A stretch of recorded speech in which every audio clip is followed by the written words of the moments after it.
भारताचे एक सार्वभौम समाजवादी धर्मनिरपेक्ष लोकशाही गणराज्य घडवण्याचा आज काय सगळ्यांना माहिती आहे, संविधान दिन. बरं मला सांगा, संविधानाची सुरुवात जी आहे ती कोणत्या शब्दाने होते? Very good. आम्ही भारताचे लोक. आता आम्ही भारताचे लोक म्हटल्यानंतर याच्यामध्ये काय आला? आम्ही म्हणजे एक जण येतो का? आम्ही म्हणजे अनेक, आम्ही म्हणजे सर्व, आणि आम्ही सर्व जे आहोत, आम्ही अनेक जे आहोत, आम्ही हे भारताचे लोक आहोत. म्हणजे हे संविधान कोणासाठी आहे? आपल्यासाठी, भारतातल्या लोकांसाठी. आपण ज्या देशात राहतो, आपण ज्या भारत देशात राहतो, त्या या भारत देशातल्या लोकांसाठी हे संविधान आहे. आता जेव्हा भारत स्वतंत्र झाला, कधी झाला भारत स्वतंत्र? 15 ऑगस्ट 1947. आता 15 ऑगस्ट 1947 ला भारत स्वतंत्र झाल्यानंतर 26 नोव्हेंबर 1949 मध्ये डॉक्टर बाबासाहेब भीमराव आंबेडकर यांनी भारताचं संविधान तयार केलं. आणि हे भारताचं संविधान तयार करण्यासाठी त्यांना किती कालावधी लागला? तर त्यांना तो कालावधी लागला 2 वर्ष 11 महिने आणि 18 दिवस. इतक्या कालावधीमध्ये त्यांनी जगामधले जी काही राज्यघटना आहे, प्रत्येक देशाची आपली आपली एक पर्सनल राज्यघटना असते, एक विशिष्ट राज्यघटना असते. तर बाबासाहेबांनी काय केलं? तर प्रत्येक राज्यघटनेचा अभ्यास केला आणि त्यांनी भारताची एक नवीन राज्यघटना तयार केली. मग ती राज्यघटना कशी होती?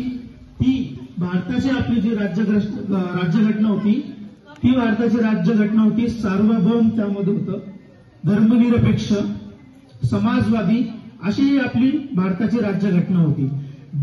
तर त्या 42व्या घटना दुरुस्तीमध्ये हे 3 शब्द त्यामध्ये दुरुस्त करण्यात आले.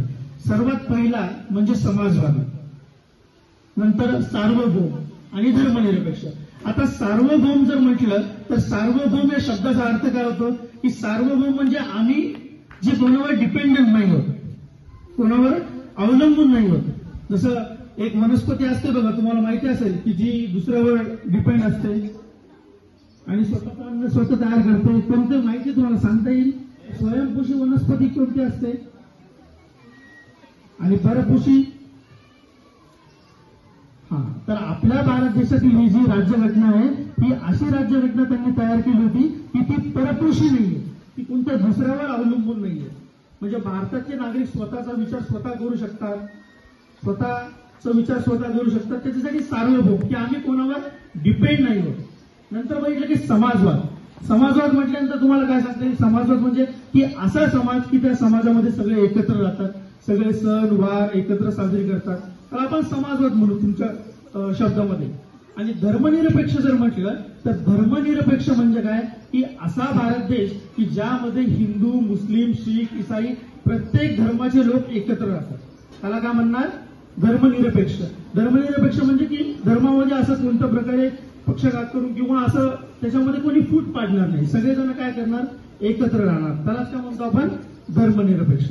अशा या शब्दांमध्ये त्याच्यामध्ये वाढ करण्यात आली. भारताची राज्यघटना तयार करण्यात आली तेव्हा त्या राज्यघटनेमध्ये 395 कलम होते.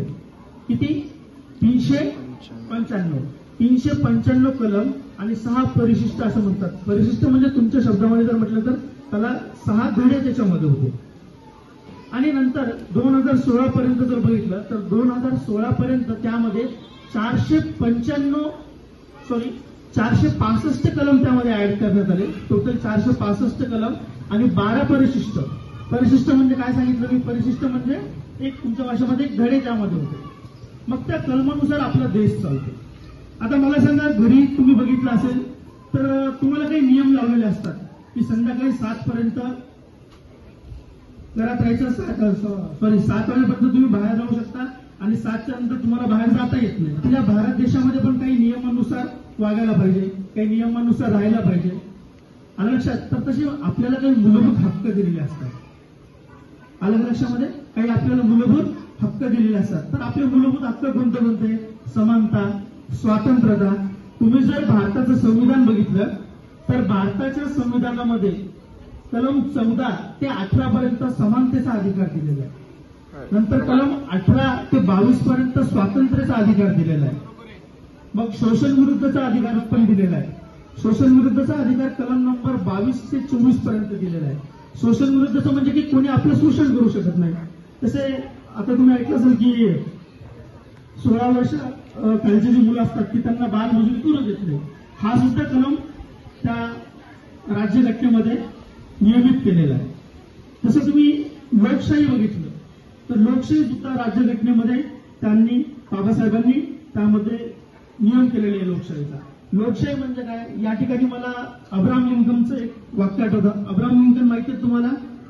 अब्राहम लिंकन हे अमेरिकेचे राष्ट्राध्यक्ष होते. तर अब्राहम लिंकनचं एक वाक्य मला या ठिकाणी आठवतं. तर ते बोलतात की लोकशाही म्हणजे काय, तर लोकशाही म्हणजे लोकांनी लोकांसाठी तयार केलेले राज्य म्हणजे लोकशाही. म्हणजे लोक